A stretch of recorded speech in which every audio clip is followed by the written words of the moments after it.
the architecture of belonging.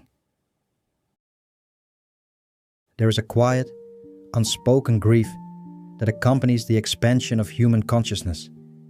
It is a sorrow that does not arrive with a sudden crash, but settles slowly, like dust in an abandoned room.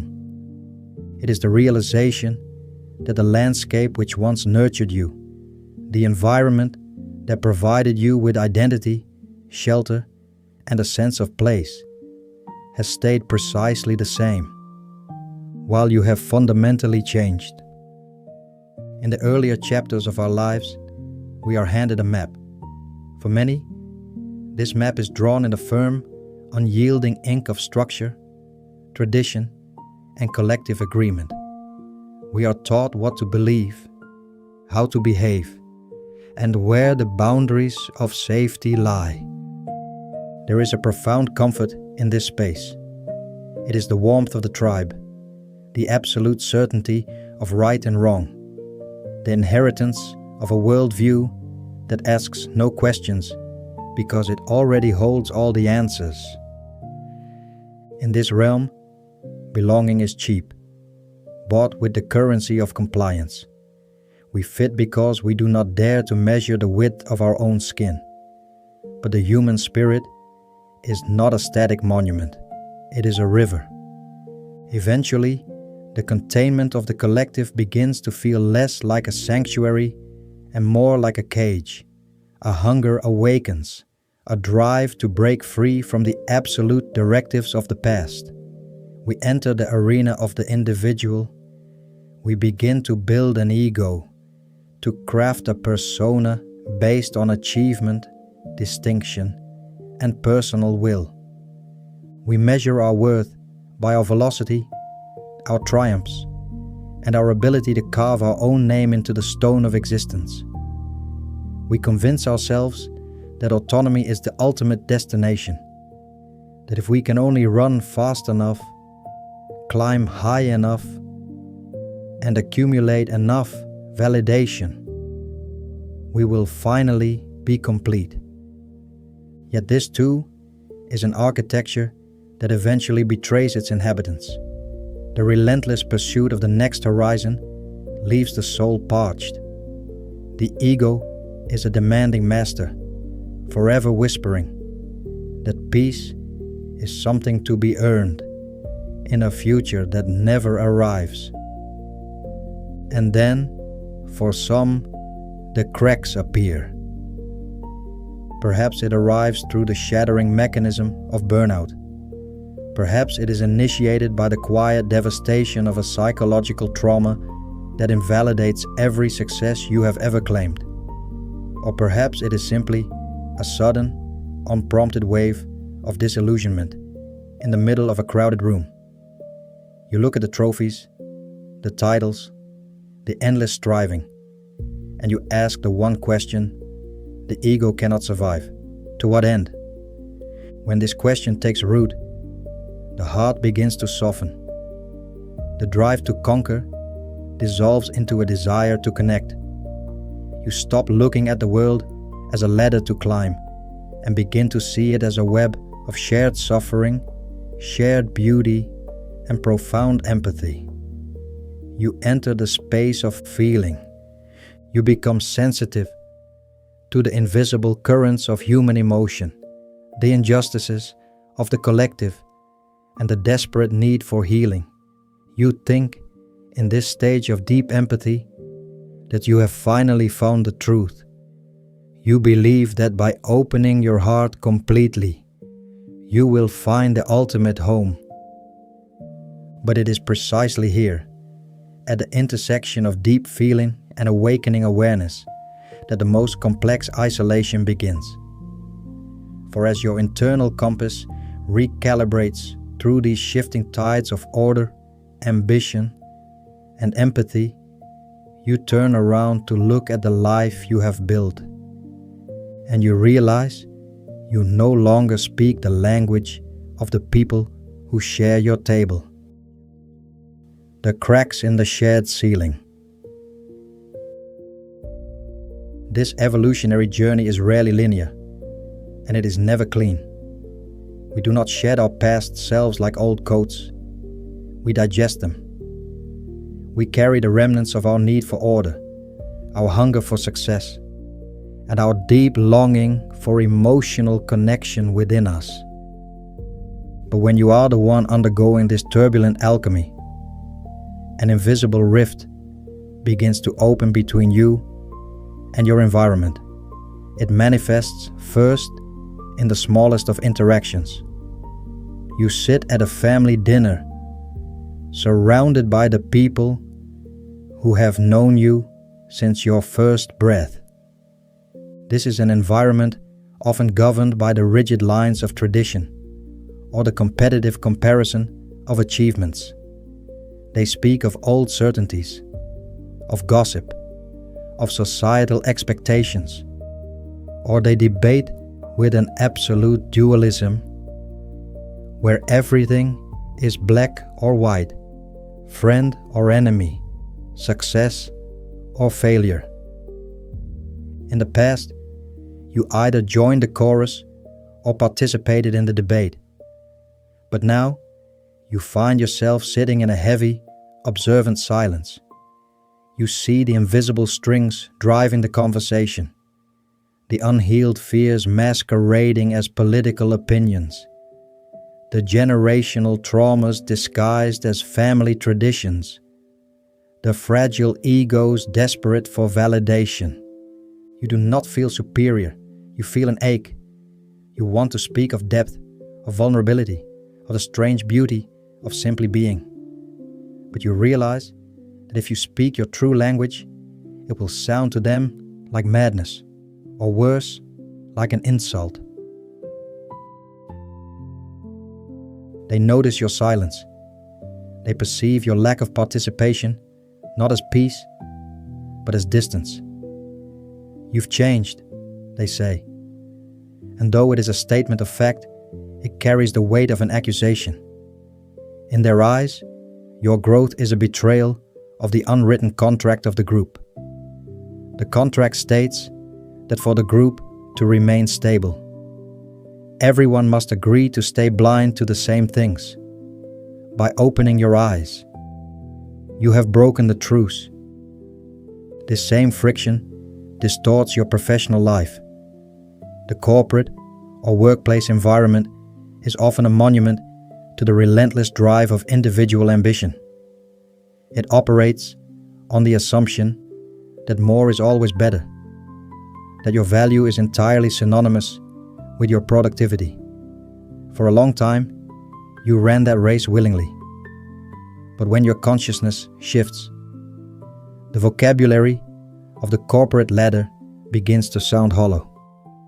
You look at the strategies, the endless meetings, the artificial urgency, and you see it for what it is, a collective distraction from the void. You no longer wish to sacrifice your peace on the altar of someone else's profit. You still work, you still fulfill your duties, but the obsession is gone. And because the obsession is gone, your peers look at you with suspicion. To an environment that worships constant movement, the person who chooses stillness looks like a saboteur. The most painful manifestation of this rift, however, occurs in our intimate relationships. There is a unique terror in looking across the bed at a partner and realizing that while you have been sailing into uncharted waters, they have remained anchored to the shore. In the beginning, your relationship may have been built on a shared level of awareness, perhaps a mutual desire for stability, or a shared ambition to build a material life. But as you began to process your trauma, as you dove into the depths of self-reflection and expanded your understanding of existence, your needs shifted. You begin to crave emotional transparency, philosophical depth, and a connection that transcends the domestic routine. You try to invite them into the deep water. Sighs. You share books. You speak of your inner awakenings.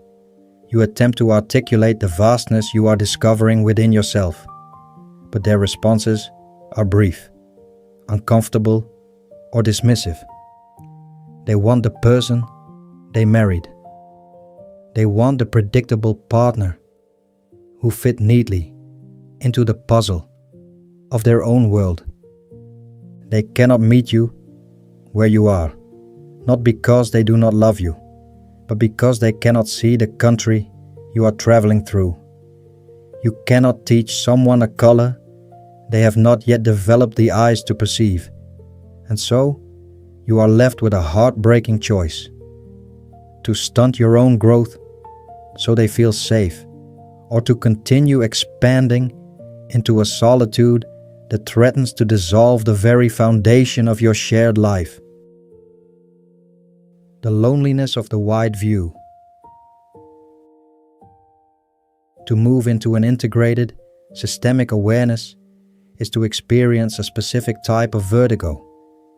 It is the transition from being in the stream to standing on the bank, watching the river flow. When your consciousness broadens, you develop the rare and often exhausting ability to see the validity and the limitations of all the stages below you.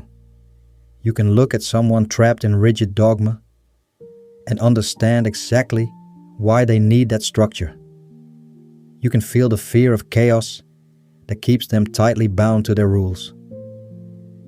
You can look at someone consumed by corporate ambition and recognize the deep-seated need for worth that drives their exhaustion. You can look at someone overwhelmed by the emotional weight of global suffering and deeply honor their empathy, while also seeing how their anger keeps them trapped in a cycle of reactiveness. You can understand them all.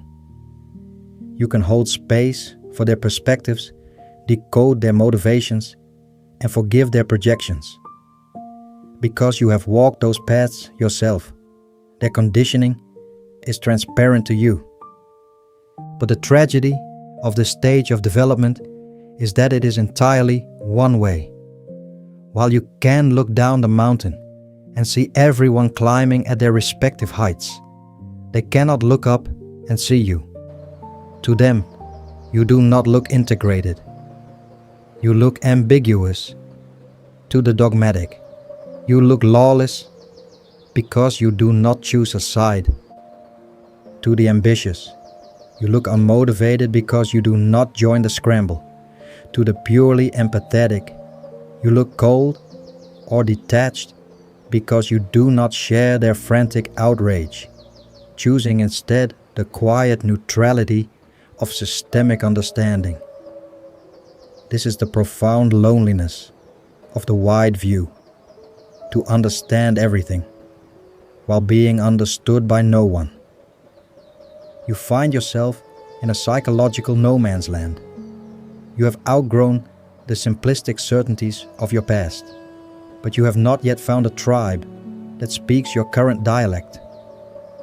When you speak to your old friends, the conversations feel thin, like eating paper. You find yourself smiling politely, nodding along, while a part of your mind hovers above the scene, acutely aware of the immense distance between your inner reality and the words being exchanged. This gap creates a profound sense of alienation. You begin to question your own sanity.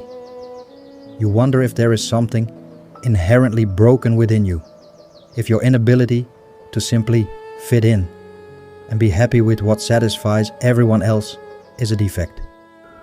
The ego, in its final stance, will use this loneliness as a weapon. It will whisper that your personal development has ruined your life, that it has stripped you of your community and left you stranded on an island of your own making. It is easy in this stage to fall into a subtle, dangerous trap, the trap of spiritual arrogance or resentment. When the pain of not being seen becomes too great, the wounded parts of ourselves may try to convert that pain into a shield. We begin to look at our family, our colleagues, or our partners with a hidden sense of intellectual or spiritual superiority. We judge them for being asleep. We resent them for their density, their inability to see what appears so obvious to us. But resentment is merely the ego's way of crying out for a connection it cannot have. As long as you are angry that they do not understand you, you are still bound to their worldview. You are still demanding that the apple tree bear oranges. True integration does not look down on the lower steps of the ladder. It realizes that without those steps, the top of the ladder would collapse into the dirt. The illusions of the broken ego. To fully understand the weight of this transition, we must examine the nature of the ego itself as it attempts to survive across these different dimensions of awareness. The ego is incredibly adaptable. When it can no longer rule through power or material success, it will happily put on the robes of the spiritual seeker, the healer, or the empath. In the stage of deep emotional awakening and empathy, the ego often undergoes a profound inflation disguised as selflessness. We become hyper-aware of trauma, both our own and that of the world. We build a new identity around being the healer, the sensitive soul, or the one who carries the emotional weight of the family line. In this space, we often use our awareness not to liberate ourselves, but to construct a sophisticated fortress. We look at our old environments and we say, they are toxic, they are unevolved, I must protect my energy from them. While boundaries are an essential part of psychological health, the ego often distorts them into walls of condemnation. We create a rigid binary between the awakened self and the unawakened world. This is the ultimate limitation of the purely empathetic stage. It is still caught in a war against what is. It relies on opposition. It needs an unconscious environment to contrast against its own conscious identity. The true breakthrough occurs when you begin to tire of this conflict. You realize that carrying resentment toward your family for not being conscious is exactly as logical as being angry at a child for not knowing calculus.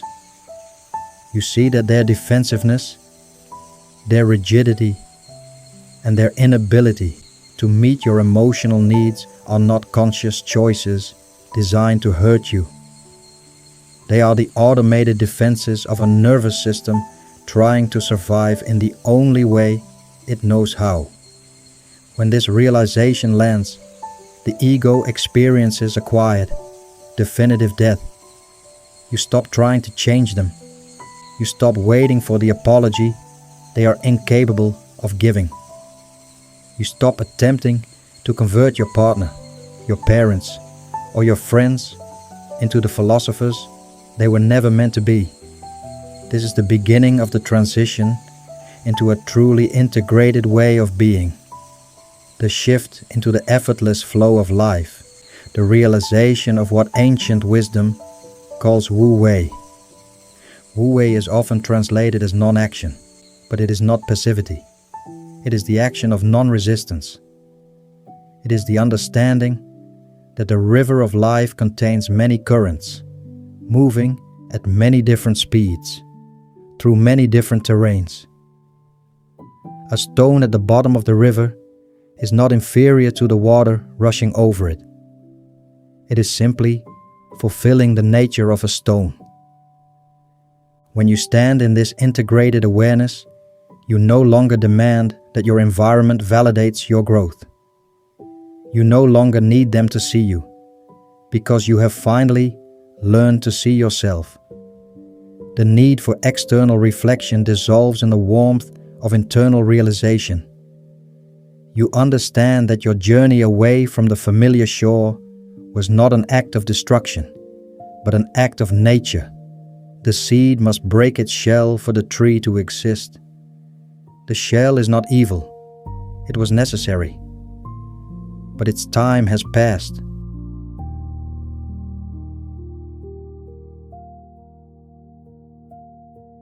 From exile to sanctuary.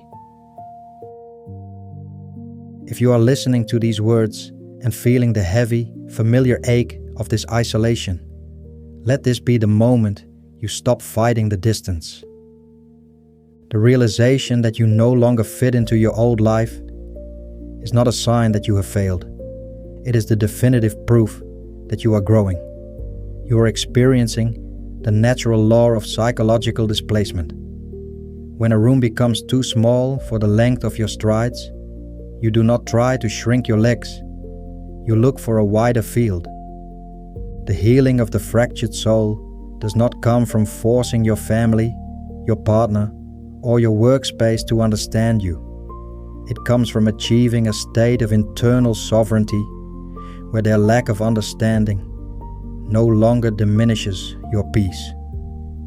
Here are the silent truths you must carry as you navigate this liminal space. First, honor the distance without judgment. You must allow those you love to be exactly where they are. If your parents are anchored in tradition and rules, love them for the stability they manage to maintain. If your partner is focused on the tangible, material safety of the world, appreciate their groundedness, even if it cannot satisfy your philosophical hunger. Stop demanding that they become your mirrors. When you sit with them, meet them at the highest level of common ground you share, even if that ground is merely a shared meal, a memory, or a simple silence. Do not force your depth into a shallow well. You will only muddy the water. Second, relinquish the role of the unappreciated savior. Many who develop a high degree of empathy and systemic insight fall into the trap of trying to fix their entire lineage. You cannot force an environment to heal before it recognizes its own illness. Your expansion is for you. Your primary responsibility is not to drag your old environment into the light, but to ensure that your own light is not extinguished by their darkness. Sometimes, the most spiritual act you can perform is to walk away in silence, leaving the door open, but refusing to sit in the draft. Third, seek the dispersed tribe. The solitude you feel is real, but it is not absolute. The world is full of individuals who have been cast out of their original containers, who have outgrown their childhood homes, their corporate identities, and their first relationships. They are scattered across the globe, living in the same quiet autonomy that you are discovering. You will find them not by shouting your truth to those who cannot hear, but by living your truth so clearly that it becomes a beacon. Like attracts, like in the realm of consciousness, when you fully occupy your own frequency, those who resonate with that frequency will inevitably find you. Fourth, build a sanctuary within. The ultimate destination of personal development is not a perfect outer community. It is the realization that your own consciousness is the only permanent home you will ever have.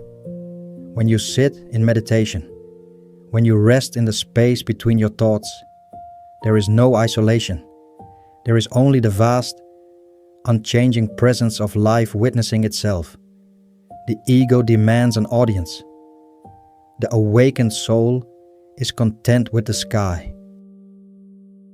Conclusion: the peace of the solitary journey. Let the tension drop from your shoulders. You do not need to fix the rift between yourself and the world. The world has always been a mosaic of different ages, different stages, and different depths of sight. It is a beautiful, terrifying truth that as you ascend the mountain of self-realization, the air becomes thinner and the crowds become smaller. The panoramic view is breathtaking, but the price of that view is the silence of the heights. Do not look back at the village in the valley with anger or regret. They are safe there, living out the stories that they require for their own evolution. Bless them for the shelter they once provided you, and then turn your face back to the path ahead. Your isolation is not a prison sentence. It is a holy preparation. You are being emptied of the need for cheap belonging so that you can eventually discover the radical, unshakable freedom of truly being. You are learning to stand alone, not in opposition to the world, but in absolute alignment with the truth of your own soul. Rest in that space. Trust the expansion.